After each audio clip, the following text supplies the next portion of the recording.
Good afternoon. My name is Aaron Higgins, and I thought for this particular assignment, I would video myself rather than write, just to kind of get the practice of speaking via video or even in person. So please feel free to give as much feedback as possible.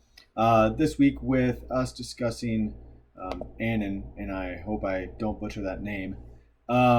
We're talking about hidden curriculum, and with the research with Gene Annion's um, on hidden curriculum, it's our duty to kind of this week talk about our reflection and experiences and practices.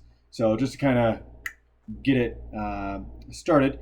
Um, I think personally myself, the school which I would probably more identify with would be the middle class school. That is um, gearing students towards a college education. They see a continuation rather than an end result.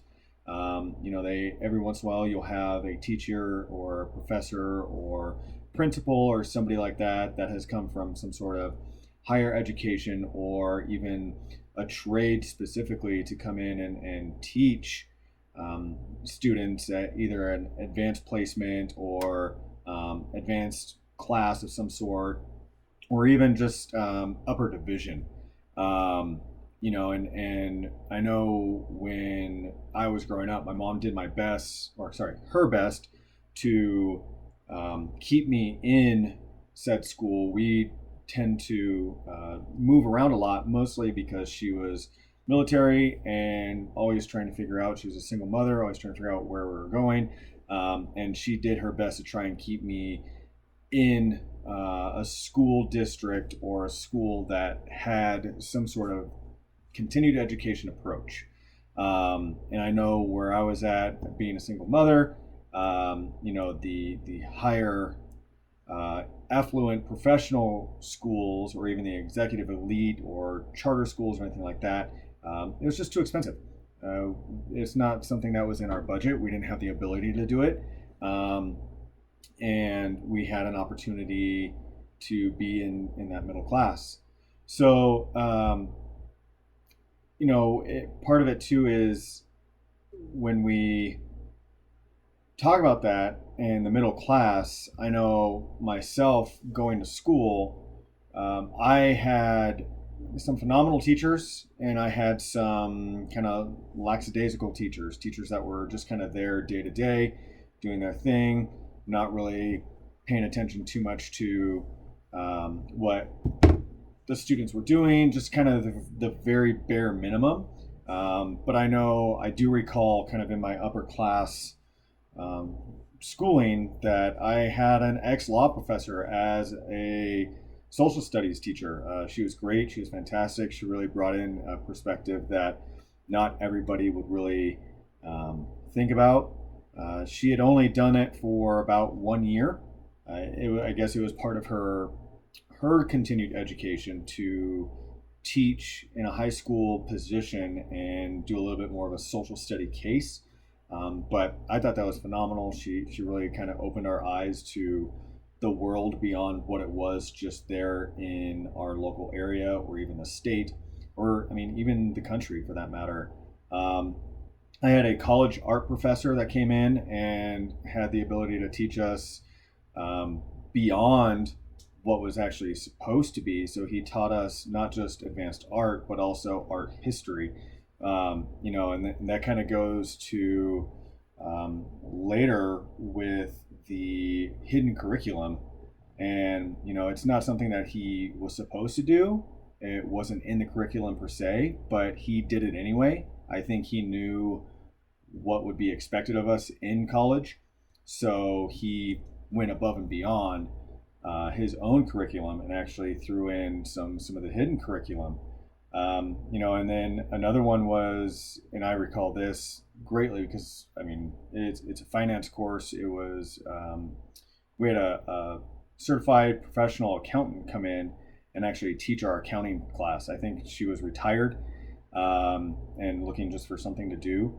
But, that kind of advanced person came in and had the ability to actually teach us something that we didn't really see as a regular thing, and not very many students did.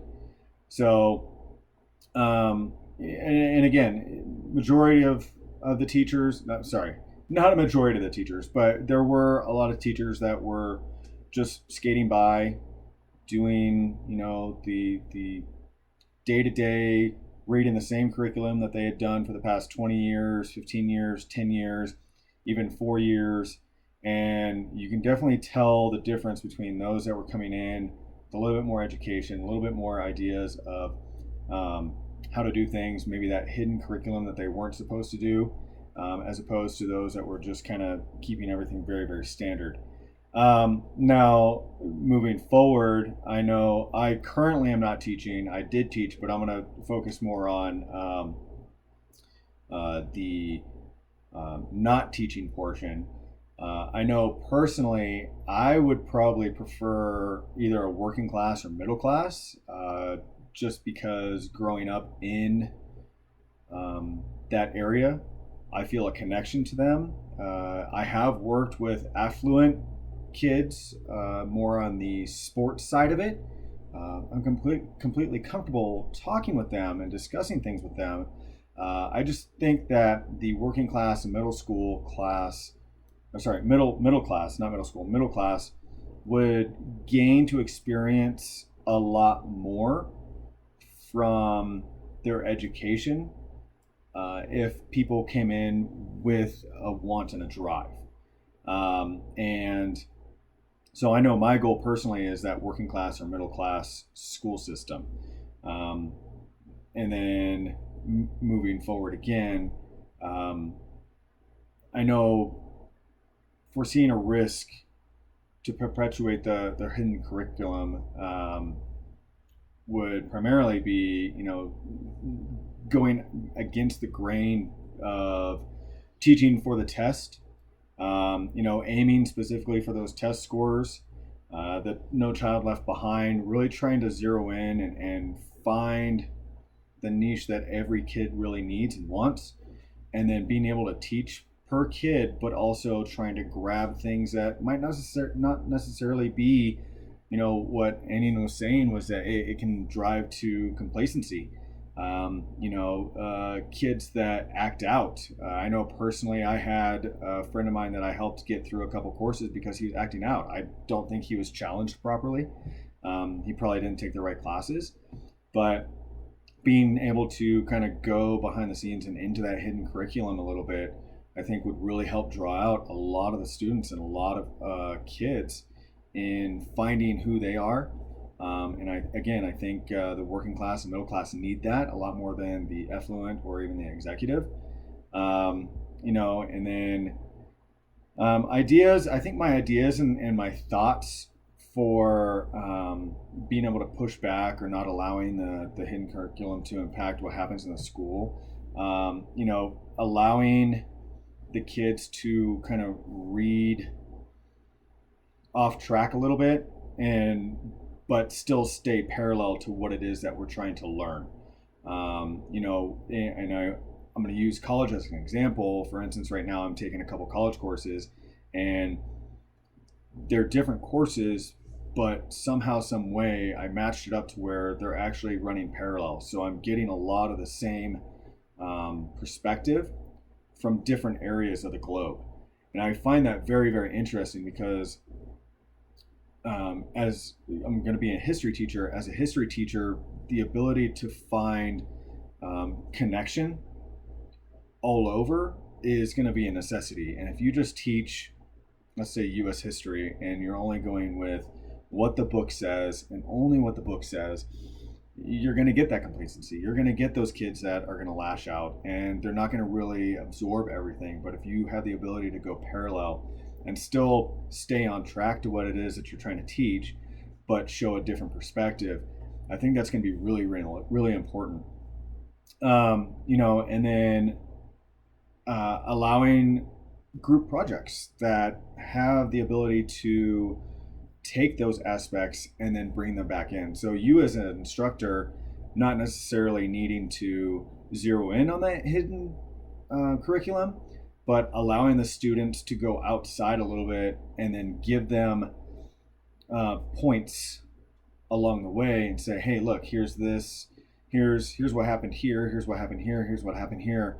Let's have you work as a group and find similarities and then find the differences, all the while finally trying to parallel and work together and even working together as groups. So all in all, I think myself being middle ground, I guess, is what it is. Um, I think that's going to be my goal, is to draw in those that might not be or not have that opportunity, as well as see where some of the more advanced kids are, and then still try and allow them to learn and bring them in. So all in all, middle class schooling is where I'm at, and I'm really looking forward to learning a lot more and hopefully one day applying it. So if you listen to this whole thing, I appreciate it. Thank you very much. Any and all feedback, like I said, would be great. And I wish everybody luck. Thank you for listening.